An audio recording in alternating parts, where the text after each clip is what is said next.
Another thing in doing the research, I said, I wonder what life was like for Leslie Gore at 16 years old, having all these hits. What was life like? You have to remember, Mickey,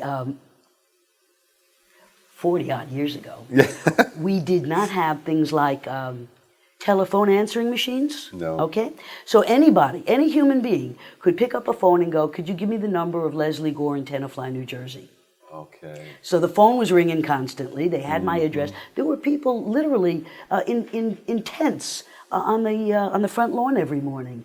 There was no protection really. Not like today. Not like today. As a matter of fact, even disc jockeys would say, "Little Leslie Gore, the sweetie pie from Tenafly." So throngs of people would come to Tenafly, and they go, "Where does Leslie live?" "Oh, make a left at the corner there, and second door on the right." How did your parents like this? Were they a little concerned? They were a little concerned at first, but they had a pretty flexible feeling about it. They watched carefully, but they allowed the fun to progress, and they were very much a part of it.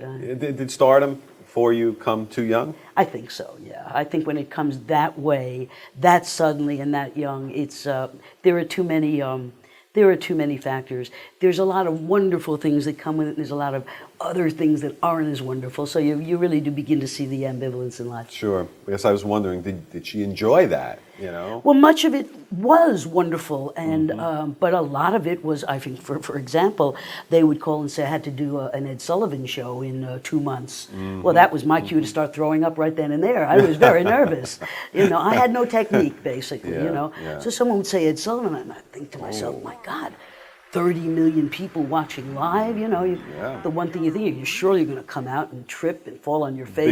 Biggest show of its time. Forget your lyrics. I mean, anything can go wrong on the Ed Sullivan Show.